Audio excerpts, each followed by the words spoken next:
पुणे तिथं काय उणे हे वाक्य जगभरात प्रसिद्ध आहे आणि आता पुणेकरांनी वाहतूक कोंडीतही झेंडा फडकवत जगात चौथा क्रमांक पटकावलेला असून याचमुळे पुणेकर सुद्धा आता ट्रॅफिक आणि वाहतूक कोंडीमुळे हैराण झालेले आहेत. पण या समस्येवरच कायमस्वरूपी तोडगा म्हणून पुण्यामध्ये विविध रस्ते आणि महामार्ग प्रकल्प हाती घेण्यात आलेत.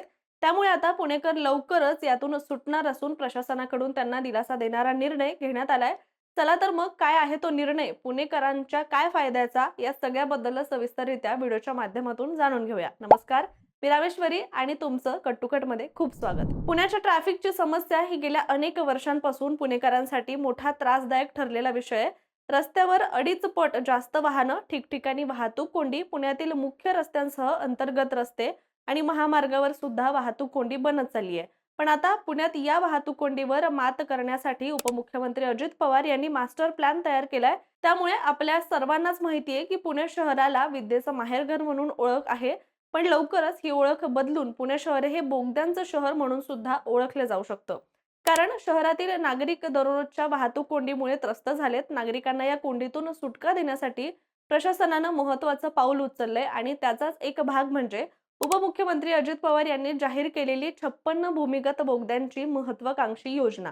याच अंतर्गत येरवडा ते कात्रज या मार्गावर भूमिगत बोगदे तयार करून शहरातील वाहतूक कोंडीवर मात करून नागरिकांना दिलासा देण्याचा निर्णय घेण्यात आलाय. दरम्यान याबद्दल उपमुख्यमंत्री अजित पवार म्हणालेत की पुण्यातील वाहतूक व्यवस्थेत ऐतिहासिक बदल घडवून आणण्यासाठी ही योजना महत्वाची आहे. येरवडा ते कात्रज हा बोगदा फक्त एका महत्वाच्या भूभागातील प्रकल्प नसून हा शहराच्या उत्तर ते दक्षिण भागांना जोडणारा 54 किलोमीटर लांबीचा भूमिगत वाहतुकीचं जाळं आहे.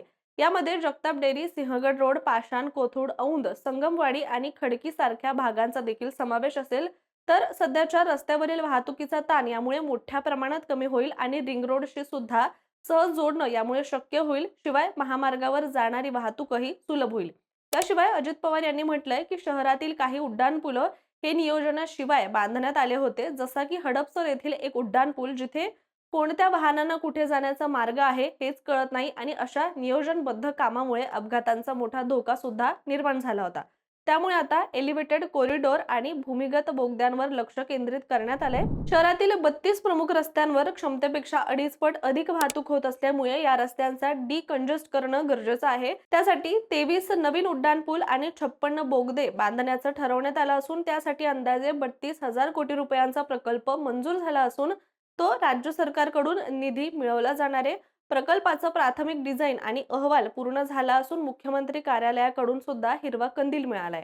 याशिवाय काही उड्डाणपुलांच्या बाबतीतही आधीच काम सुरू आहे.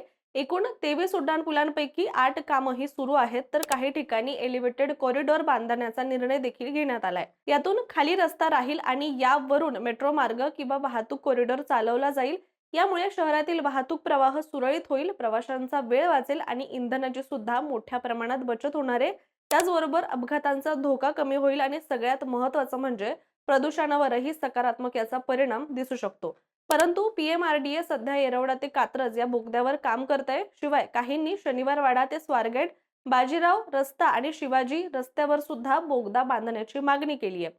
ही मागणी अजूनही फक्त चर्चेच्या पातळीवर आहे, पण त्यासाठी एमआरडीए सल्लागार नेमणार असल्याचं सुद्धा बोललं जातंय.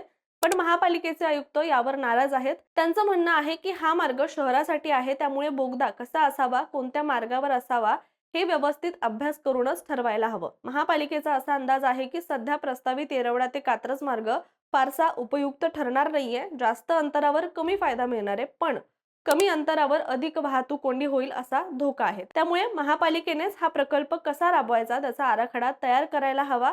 हा आराखडा महापालिका शासनाला कळवला जाईल आणि त्यासाठी आंतरराष्ट्रीय पातळीवरील तज्ञ सल्लागार नेमले जातील.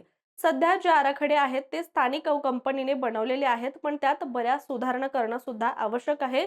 म्हणून अशा कामाचा अनुभव असलेला आणि यासारखे प्रकल्प पूर्ण केलेला सल्लागार नेमण्यात येणार असून महापालिकाच हा प्रकल्प प्रत्यक्ष राबवणार आहे असंही म्हटलं जात आहे. दरम्यान विशेष तज्ञांचं म्हणणं आहे की भूमिगत बोगदे रस्त्यांवरील वाहतूक गती देण्यास मदत करतील आणि शहरातील ट्रॅफिक जाम दूर करण्यासाठी ही अत्यंत योजना स्मार्ट सिटीच्या उद्दिष्टात महत्त्वाची ठरेल असं म्हटलं जात आहे. त्यामुळे पुणेकर आता या प्रकल्पाची उत्सुकतेने वाट पाहत आहेत. विशेषतः कात्रज घाटातील दैनंदिन कोंडीतून तोडगा मिळवण्याची अपेक्षा आहे आणि हा प्रकल्प पूर्ण झाल्यानंतर पुणे फक्त एक शहर राहणार नाही, तर आधुनिक वाहतूक व्यवस्थेचं आदर्श ठिकाण म्हणून सुद्धा उभं राहणार आहे आणि असं देखील म्हणता येईल. पण तेव्हाच जेव्हा प्रत्यक्षात पुण्यातील वाहतूक कोंडी सुटेल आणि नागरिकांना सुखाने प्रवास करता येईल.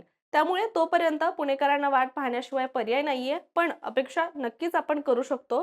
तुर्तास आपण इथेच थांबूया. मात्र आमच्या चॅनलवर अशाच विविध रस्ते, महामार्ग प्रकल्पांची सविस्तर माहितीवर आधारित व्हिडिओ उपलब्ध आहेत. ते सुद्धा तुम्ही नक्की बघा आणि अशाच माहितीपूर्ण व्हिडिओसाठी चॅनलला सबस्क्राईब करा.